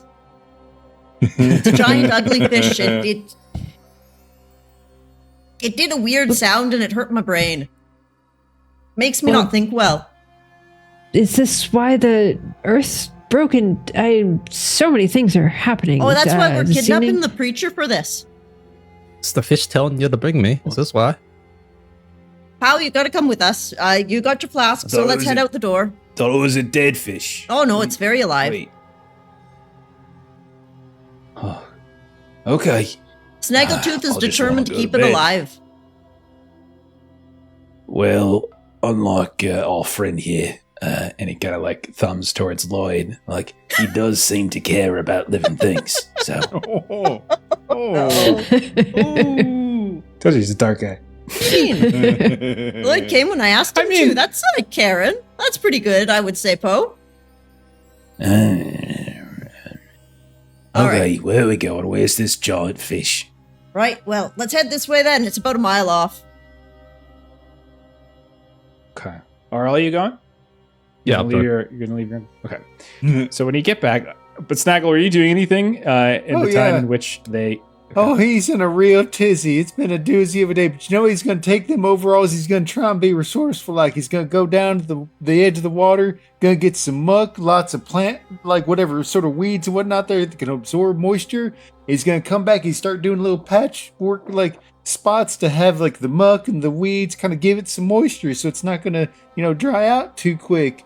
He's like, you're going to be okay. I don't know what you is, what's going on, but not it's a lifetime ago. I crashed up on these rocks too, but somebody took care of me. So, you pay it forward. You ain't done yet. Okay. So you're trying to scoop water onto him. Well, Is he's that what grabbing you're like doing? pond. He's like the equivalent, like think of like at a pond or the edge of like you've got the muck. You've sometimes got those gross little like not quite seaweed, but those sorts of like watery leaves, and just getting basically like mud and plant life and stuff like that. Just carrying up chunks of that stuff in his overalls, splatting it on the thing, smeared around so that between the muck and the plants, it'll have like something to kind of like keep its skin moist to buy it Okay. time. Okay. So you're doing your best to scoop and throw water on this thing, It just and like you're like talking moving to down, it the whole and then you have time. to get back to the front. Yeah. Okay. you're gonna be okay, fella. Okay. The whole time, like the humming is continuing, one of the things I'll give you right off, since you're here and you're looking and you're dealing with it, a few things you've noticed. First, like it doesn't seem as though like there's any motion in the body that is consistent with like when you make sound. Like when a person talks, you kind of see the mouth move. You don't really see the mouth move, or you see like the chest go up and down as like we're expelling air. You don't really see that happening either. But you do feel this kind of hum. It's almost like it's like the hum of like a power generator or something, a power line. It's kind of got that kind of feel to it. Like there's steady, but it's a little bit higher pitched. That's one of the things you notice. And a few times you've noticed as you have been trying to like put some water over top of it, you notice like one or two of the barnacles shifts and moves. You can see like it kind of, you see it moves a little bit. Like as you get close to it and you're talking to it. And so as you make noise, you get kind of close to the mouth, you pour a little water, and then suddenly as if it's reacting to the sound of your voice. That's good. That's good. I mean, you're still with us. That's great. This thing's going to eat me. Okay. Yeah. All right. The rest of you, is it just you all and Poe, or did you go and try to collect more people? I did try to follow what Kik said and try to let the mayor know. So like Morgan wants to go with the group, but she's going to tell the mayor like, gather folks, there's big fish. We're going to need everybody to get together and try to get this thing back in the water. Hopefully. Okay. Well, Mayor Hild is curious, so sure, she'll come. Okay. And at this point, Kik, you can go ahead and remove the disappointed tag because word has got around that you were very, very helpful. And she'll even say as like you guys are walking back to it, like, oh, I've heard you did wonderful things. I'm quite proud of you. I'm quite proud. I guess you know you learned a really, really fine lesson earlier today. That's wonderful.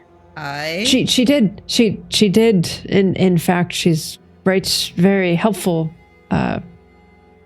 Member of the town, for sure. Morgan's kind of watching. Thank you face. very much. Yeah, and she just sort of taps you, like she reaches up, taps you on the shoulder because she's a kind of a smaller, squat woman.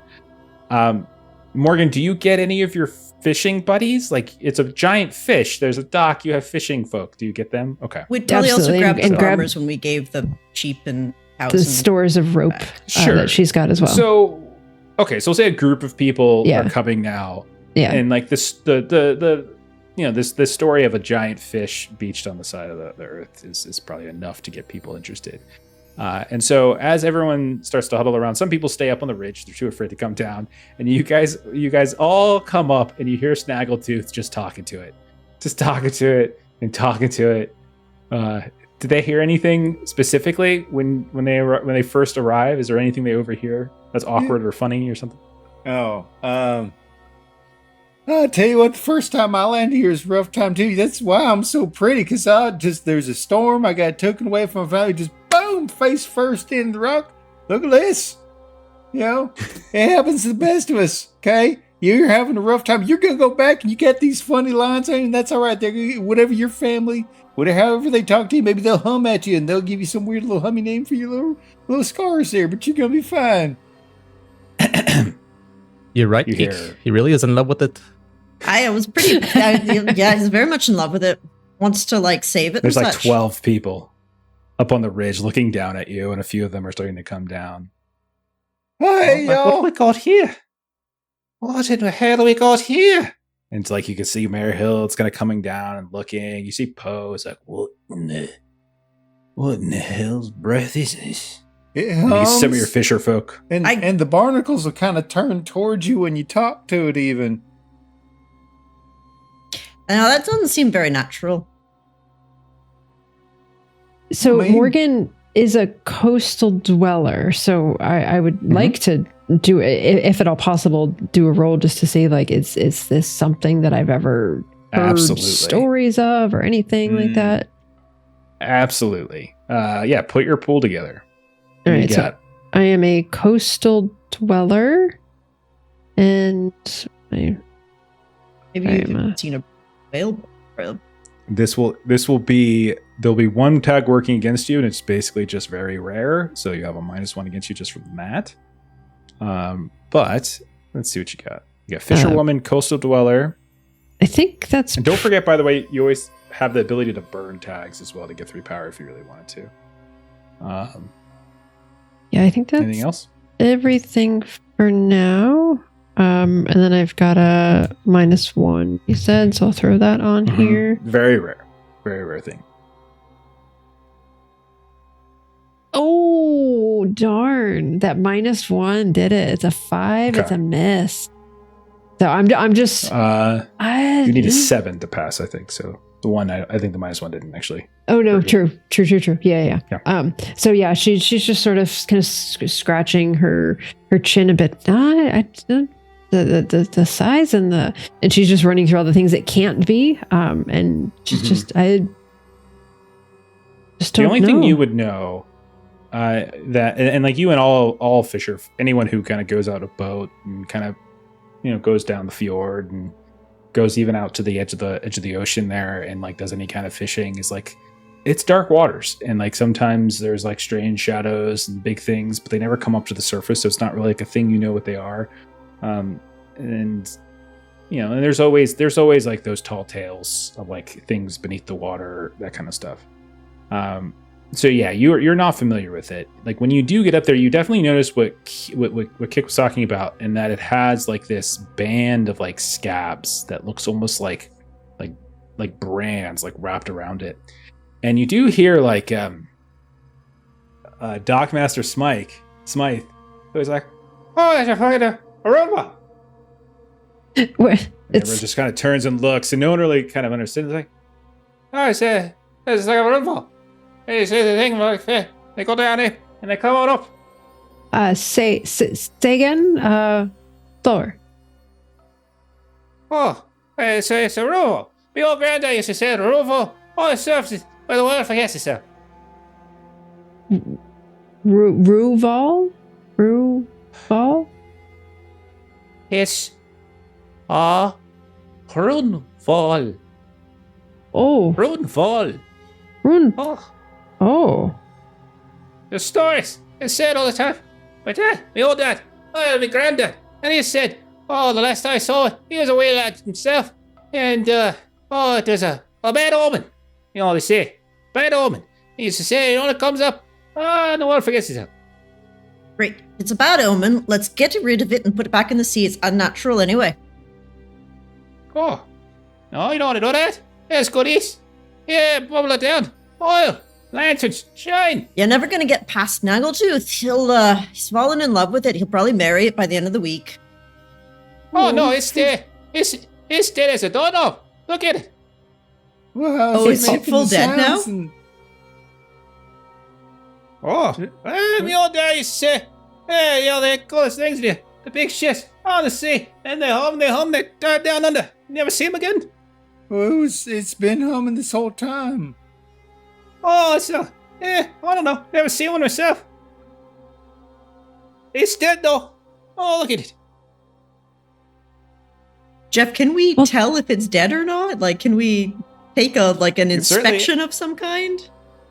Yeah, sure. What do you want to do? How do you? I am not anything for this. I have an intimidating scowl. No. Tell me if you're dead. Sure you're dead? You better tell me if you're not dead. If you're not already dead, we're gonna hope you be. I'm done with you. I guess just a straight roll then. Sure, give it a go. Sure. Hey, dice. You never know what's going to happen. It's not your roll. That's not your roll. There we go. Okay. It doesn't. Okay, so the one thing anybody who's ever had a fish before noticed is that like when they become beached, like they go crazy, right? Mm-hmm. Like they flop around. This one's not. It's not. It's completely motionless. The only thing that's moving are the barnacles on its face, which are like kind of moving and shifting here and there from time to time. You start to notice. Well, I ain't eating it. You don't have to eat it. You just boil it down. You get the oil. All sorts of barnacles doing the humming then? Oh, no. I see it all the time. Quite big. Oh, never seen it that big before. But yeah. Stay away from them, though. I'll hop on down, skid around, eat your face off.